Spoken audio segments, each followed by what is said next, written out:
Okay, Boker Tov everyone. So we're back. So let's pick up from the Mishnah. We're on Daf Lamed Amud Bet. Mishnah at the top of the Amud says, Ein nodlin etzim min hasukah ela min hasamuch la. One cannot take wood from the sukkah, from the roof of the sukkah, right? But you can take from that which is samuch la, that which is adjacent to it. So we need to understand exactly what the Mishnah is talking about. Yeah, there's a couple of ways to understand it as the Gemara will discuss. So first thing to note is that why can you not remove wood from the sukkah? So here we're not necessarily talking about sukkah in the halachic sense, not necessarily a sukkah of Sukkot, but a sukkah of Pesach, right? A booth that you have outside, and you can't. The problem is, following on the theme of what we've been discussing in our Gemara, if you were to come and you have a right, you have a booth like this, and you take the wood away from the roof, you're deconstructing the ohel. That would be the melacha of soter. That's the problem. That's what the Mishnah is talking about. So it says, "Einot lin etzim sukkah." As a result of this, we get into a discussion about taking wood from the actual sukkah on sukkahs. But einot lin etzim sukkah ela min hasamuchla, and from that which is, as I say, which is adjacent. So Rashi here points out, he says, "Einot lin etzim sukkah." Kegon Pesach or Atzeret. We're talking about a Yom Tov, like Pesach or Shavuot, ironically, not Sukkot. V'yoshev b'sukkah b'gina or b'pardes. Well, we all remember the Torah at the beginning of Ilchot Sukkah. The Torah says, why is it that Sukkot is in Sukkot time? Sukkot should actually be in Pesach time, right? If it's a zecher le'ananei kavod, a famous question.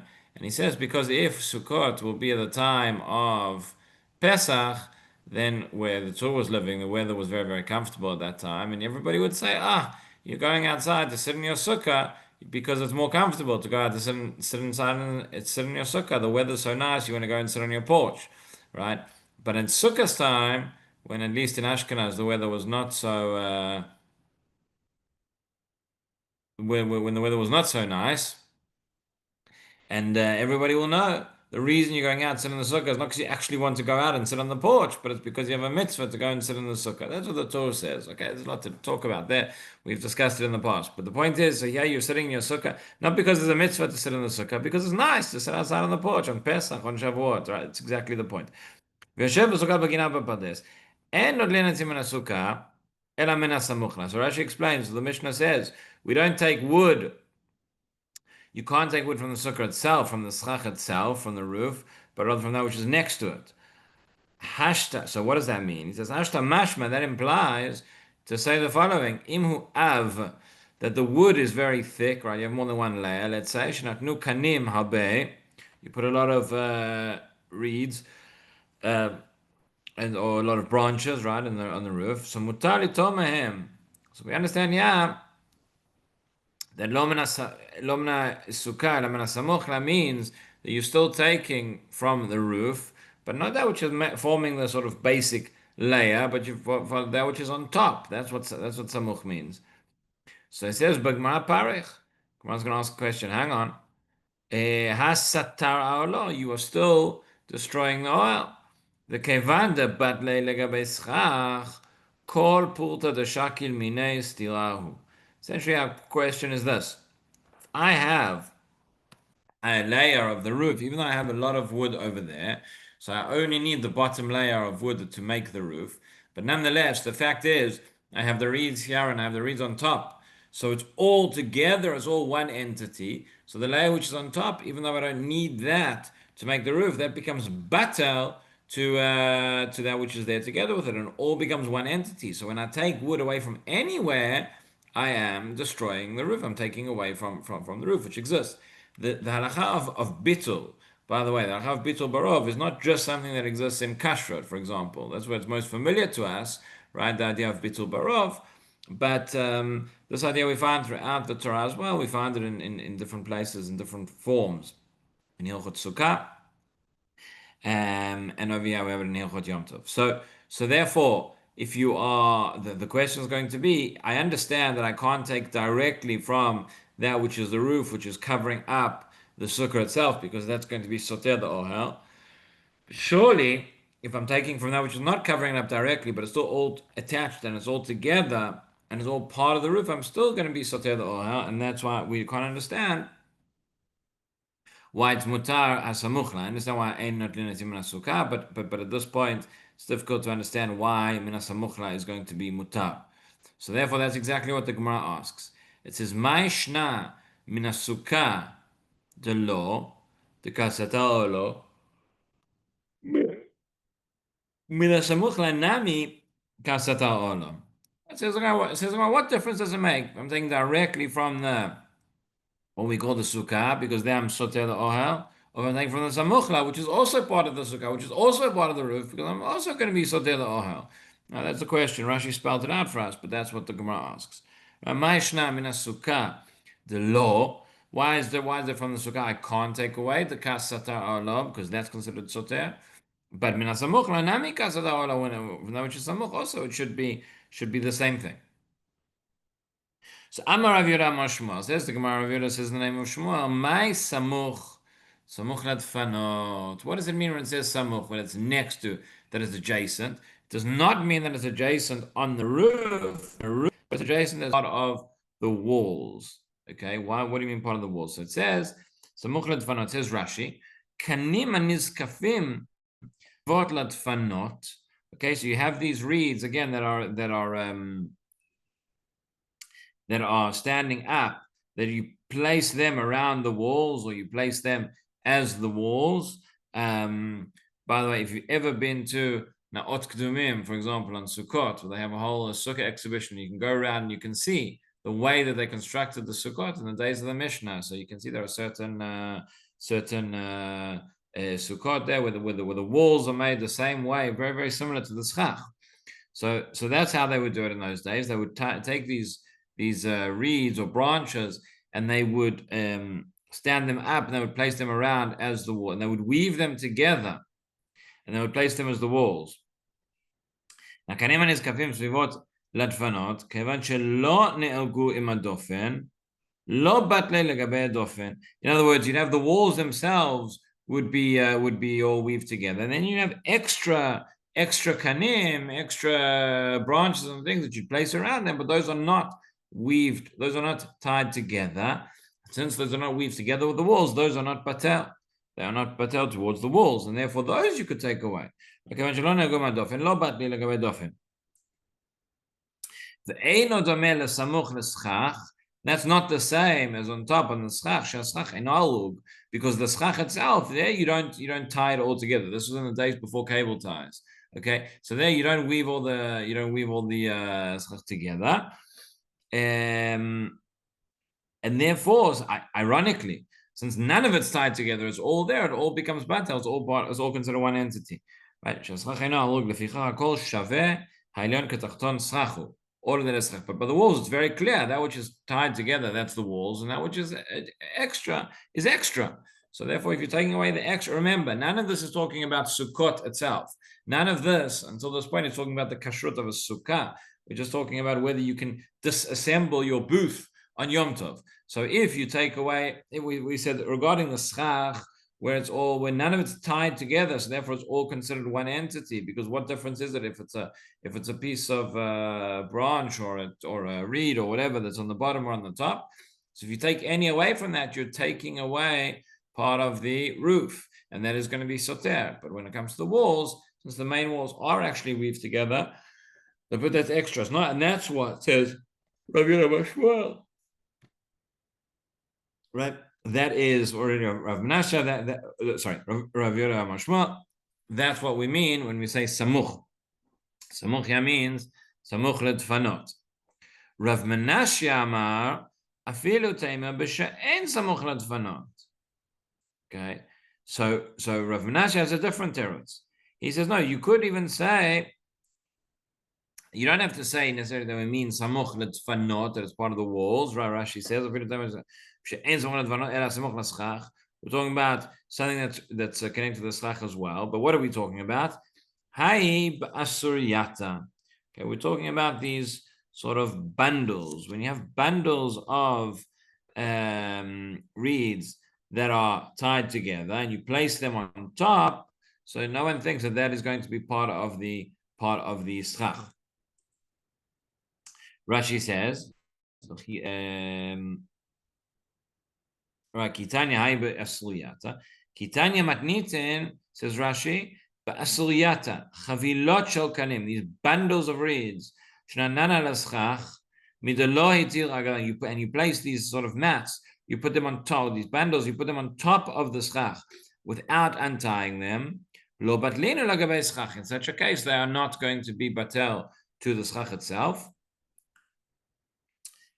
You put them there to keep them there. Okay, that's the storage for these things. You know, it's like everybody, you always have like on top of the cupboards and things, and it's where you keep your things. So you keep these bundles on top of the schach. Okay, but it doesn't become part of the schach. So answer number one was that samuch l'schach is talking about really samuch l'tfanot, and answer number two was that it's talking about these bundles that are on top of the schach. They don't become batel, they don't become part of the schach itself either. Okay, now we have a Beitza which basically expands on the same din as we said in the Mishnah. Tanya, Rabbi Chia bar Yosef, Kamed Rabbi Yochanan, En nodlin etzim min sukkah ela min samuchla, v'Rabbi Shimon matir. Okay, so the Beitza says we don't take exactly the same as what we saw in our Mishnah. Ein nodlin etzim min sukkah ela min samuchla. Min samuchla could mean one of those two things that we've just said, but however, the dissenting opinion, Rabbi Shimon matir. We're going to have to see exactly what it is that Rabbi Shimon is matir and why. Right, and Rashi says, Rabbi Shimon matir, afilu min aschach. So, right, Rabbi Shimon, the Tanakama said that you can only take from the samuch to the schach. Rabbi Shimon says even from the schach itself you can take. And says Rashi, well, that we have to understand. Lekaman palichle vasatal aholo. What about the issue here of soter the oil? So that the Gemara will address. But before we get to that, the Beitza says something else. Right? Until now, we've been talking about a sukkah, which is a booth, not a sukkah in the halachic sense. And therefore, our whole discussion only relates to soter. But now the Beitza says something else. It says, V'shavin b'sukat hachag b'chag she'asura. They agree, i.e., Rabbi Chia bar Yosef and Rabbi Shimon, that although originally the Tanakama we said is more stringent regarding Rabbi Shimon is more lenient regarding that which is samuch to the schach. Both of them agree, right? Shavin b'sukat hachag b'chag she'asura, that when it comes to the sukkah of Sukkot, the actual halachic sukkah, that you are not allowed to. That you are not allowed to take apart. Okay, so we're going to see why. Shiasula. Okay, and now when it says that you can't do this, it's going to see, Rashi points out, this is going to apply even on Chol HaMoed as well. Okay, we're primarily talking about Chag, but this is going to be a din even for Chol HaMoed also. Because if the reason is not related to soter, it's related to something else, then it's going to apply the whole Chag. But Beitza adds now another condition. V'im hitna alea hakol lefitna'o. Okay, unless you made a t'nai. If you made a t'nai, if you made a cushion beforehand, so then everything goes according to the t'nai. So we need to understand what that means. So first of all, so that's the Beitza. Adkan is the Beitza. Now the Gemara is going to go back and analyze it. So first thing is we said Rabbi Shimon matir. Going back to the Reisha, we said that when it comes to this sukkah, this booth, right? Rabbi Shimon said you can take away even from the schach itself. Says the Gemara, but are you not destroying the sukkah? You're destroying the building, the tent, right? Amar Nachman bar Yitzchak, hacha besukkah nofelet askina. Okay, so you have to say not sukkah David anofalet, but you have to say that we're talking about a sukkah that is fallen down. When Rabbi Shimon comes along and says that you can come on Yom Tov and you can take away from the sukkah itself, so we say, what about soter? So we have to understand that he's talking about what case? The case where the sukkah has already fallen down on Yom Tov. And if the sukkah has fallen down on Yom Tov. So then Rabbi Shimon says you can come along and you can take from the schach now. Okay, so there's no issue of Tanakama still won't allow it because we're going to say there's going to be an issue of muktzeh. But it works according to Rabbi Shimon because, as we've learned many times, Rabbi Shimon Rabbi Shimon does not have muktzeh. Okay. By the way, I'll say one thing about muktzeh, and this is relating to, I think there's only one person here who was on the trip up north, but something very, very interesting. When we talk about muktzeh, so one of the classic categories of muktzeh is what, which everybody agrees on, is when you have teinim v'grogarot, where you have fruits which you place up, you take them up to the roof, and you leave them over there to be dried. Right? That is completely muktzeh because the person takes these fruits and they put them up on the roof and they leave them there. And they're completely not in their mind. They're not going to do anything with them. They're not going to. You have to leave them until they become dried fruits, and then you can go back and you can take them again. So I mentioned that, and I just thought that was interesting. We were on the trip up north. We were at a place, one of the moshavim, and there's a woman there who has a banana fields and all sorts of things, and she makes dried fruits. So she said when she started making dried fruits, I don't know if she learned the Mishnah, but she said that she heard the way you dry the fruits is you take them up to the roof. And that's what she did. She took her fruit, and I was thinking, anyway, it didn't work out so well because she told us that she left them up on the roof, and then the birds came and ate them. So you'd have to figure out how to avoid that. And in the end, she has a special ovens and dehydrating machines that she makes. And anybody who missed out is welcome to go and travel up north and to go to the factory and make fruit sushi. It was very enjoyable. But anyway, that is. The point is, you leave it up there. There's literally nothing you can do with it, and you have to leave it, and you have to wait, and you have to until it's ready. That is completely muktzeh. But in any event, as we've said many times, when we say that Rabbi Shimon doesn't have muktzeh, doesn't mean that Rabbi Shimon does not have a concept of muktzeh at all. But it means that he employs the concept of muktzeh in a more limited fashion than the way that Rabbi Yehuda does. But also over here, we're saying that regarding this, Rabbi Shimon does not consider this to be muktzeh. These reeds, you can go and you can take them, right? Rabbi Shimon latame delek le muktzeh. And how do we know? We'll give another example of how we know and where we can see that Rabbi Shimon does not hold that this would be muktzeh in the following case. Just before that, let's see Rashi. He says nofelet. Sukkah nofelet shenafla beyom tov. The sukkah, the booth, right? It fell down on Yom Tov. Delei stirat oil, and therefore you're going to go and you're going to take from the schach. There is no stirat oil because it's already nistar. V'tama de Tanakama mishum muktzeh. But the reason of the Tanakama that says you still can't do it, you can take from the samuch, has to be because of muktzeh. And now why is it muktzeh? Da ben hashmashot hayta kayemet umuktzeh mechamat isur stira. During ben hashmashot, when Yom Tov came in, then the sukkah was still standing. And therefore, at that point, it was muktzeh because of the isur. Because you can't go and you can't partake of this wood or these twigs or whatever it is, because by doing so, you're going to be soter the ohel, and therefore it's an isur, and therefore it's muktzeh at that point. Muktzeh mechamat isur stira. That which is next to it, okay, the samuch, as we've explained, that is not muktzeh because there's no soter. So the question is, something which was muktzeh during bein hashmashot, do we say that it remains muktzeh throughout the whole Yom Tov, even though the condition of it has changed? So we would say yes, but Rabbi Shimon would say no. Rabbi Shimon doesn't hold his muktzeh there. And here's how we know. We're going to bring a proof from this case. Tanya.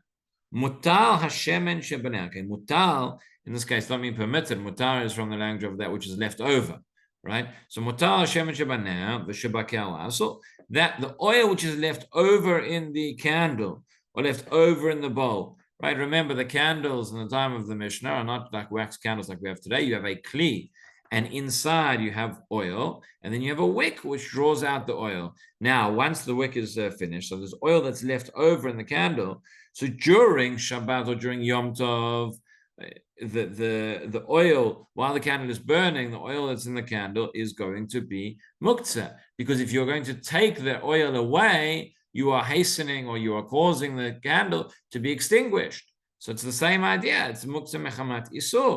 Now that the candle, so there's no isur anymore. So you would think you could take the you could take the oil. So we say no. It remains the oil that was in that's left over in the candle that remains muktzeh. Motar Hashem shebanesh b'shebakara asur. Rabbi Shimon matir. But Rabbi Shimon says that it is mutar, and therefore, just like over there, we say Rabbi Shimon never held that it was going to be muktzeh. Here too, he's going to hold that there's not going to be muktzeh. Again, in both cases, we had muktzeh at Ben Hashmashot. It was muktzeh because of the Yisur. The Yisur has now disappeared, but we say that it remains muktzeh nonetheless because of muktzeh Ben Hashmashot. But Rabbi Shimon says no. Rabbi Shimon says it was mutar. Now the question is, can you really compare the two cases? Okay, that's what the Gemara says. It says Meidami. Says, hang on, not so fast. These two cases are not comparable. Why not? Hatam Adam Yoshevu Mitzapeh Matai Tichbe. Regarding the candle, okay, right, but the candle is one where it says explicitly because of muktzeh there, Rabbi Shimon does not hold muktzeh, right? But doesn't use the word, but that seems to be very, very clear. But over there we say like this: there a person is sitting and is waiting. When is the candle going to be out? It doesn't mean a person sitting there and counting down and saying, I'm just waiting for the candle to extinguish. No, but it means that a person expects it to happen. You're aware of it. You understand that the candle is not going to burn forever. The candle's going for however many hours, and then it's going to end. So then I know that the oil will be left over. So Rabbi Shimon, again, what does muktzeh mean? Muktzeh means muktzeh midato, means you've set it aside, means you know that at the onset of Shabbat, you're not going to be able to use this object, whatever it is. So therefore, Rabbi Shimon says, hang on. With the candle, right, a person knows at the beginning of Shabbat that 2 hours, 3 hours into Shabbat, the candle's not burning anymore. And therefore, I'm mitzapeh that I'm going to be able to use the oil. So therefore, there would be no muktzeh. However, so that's what the candle, right? That person is expecting, a person's aware, so a person doesn't set it aside in his mind, according to Rabbi Shimon, because you know that you're going to be able to use the candle, the oil, right? But in the case of the sukkah, right? The person's going to sit from the onset of Chag saying, oh, when is this booth going to fall down? I know there are some people who do think like that, but that we should try not to. But no, essentially, you put up your sukkah, especially here where it's not a sukkah of Sukkot. This might be a permanent sukkah. This might be up all the way from Pesach to Shavuot. I don't know. But you have the sukkah. You expect it to be there the whole of Yom Tov. You don't think that it's going to fall down. And therefore, Rabbi Shimon's reasoning wouldn't necessarily apply here. Yeah. So how come? Right? Is that the case? So Rav Nachman says, no, we're dealing with a sukkah that's a little bit flimsy to begin with. And therefore, says Rabbi Shimon, says, no, there's no muktzeh here because it's like the candle. Even, yes, from the beginning of Yom Tov, you're expecting that at some point the sukkah is going to fall down. There's a big storm outside or whatever it is, and you're not sure that it's going to make it, and therefore you don't set aside the wood or the twigs in your mind. It doesn't become muktzeh. Again, that's all according to Rabbi Shimon. According to Chachamim, nonetheless, we still have the muktzeh, and it's muktzeh ben hashmashot, and therefore it's going to be muktzeh for the whole of Yom Tov as well. But that's how we resolve it, at least according to Rabbi Shimon. Let's just see Rashi quickly. Okay, so Rashi says mutar shemen shebaneh v'shebakara. He says ner kroizel. That's that's in Old French. Motara shemen shenoten baner bakara. Shemen anitan ladakat haner Shabbat v'kaba. In other words, you have the oil that's left over in the candle that you used. You lit it for Shabbos candles, and now it's gone out. Hamutar yesh bo mishum muktzeh v'asur. That which is left over is going to be muktzeh, and it's going to be forbidden. Adam yoshev u'mitzapeh matay tichben ero sheyodea shesofa lechabot. Everybody knows that the candle is going to go out. Therefore, already from ben hashmashot, you have in mind that you're going to use that which is left over. Again, according to Rabbi Shimon. But hacha adam yoshev u'mitzapeh, says Rashi, b'tmiah. Right, asking us in amazement. V'chin naviu v'yodash etamacha. Right. Candlesticks, the sukkah is not necessarily going to fall down, although if you want to sit in the sukkah, then it probably will fall down. Those are the laws of physics, okay? But no, Rashi says, right, is he a navi that he's expected to fall down? We say no. Actually, we're dealing with a case of a sukkah re'u'ah, meaning it is a flimsy sukkah to begin with. The masika date de nafla, right? You assume it's going to fall down, nafla, and the next day it falls, and therefore Rabbi Shimon. Muktzeh leika. Rabbi Shimon holds there's no muktzeh here. We assume that already from yesterday he had in mind. Right, Tanakama expands the concept of muktzeh. The fact that you had it in mind for tomorrow is not sufficient, because it needs to be in mind from the onset of Shabbat, and anything that is going to be muktzeh and ben hashmashot, the onset of Shabbat is going to remain muktzeh throughout. Okay, the next part of the Beitza deals with, we'll get to this next week, but until now we've been dealing with the sukkahs in a booth. Now we're going to deal with a sukkahs in a sukkah, and then we saw that they were shavin, and they had the same opinion, that even Rabbi Shimon says there's going to be asur, that's going to be a different issue. That's not going to be the issue of soter or hell, but there's going to be another problem with that relating to the kedusha of the sukkah, but we will see that Be'ezrat Hashem next week. Have a wonderful day, everybody. Shabbat shalom. Thank you. All right, Jonathan, can you stay on for a sec? Absolutely.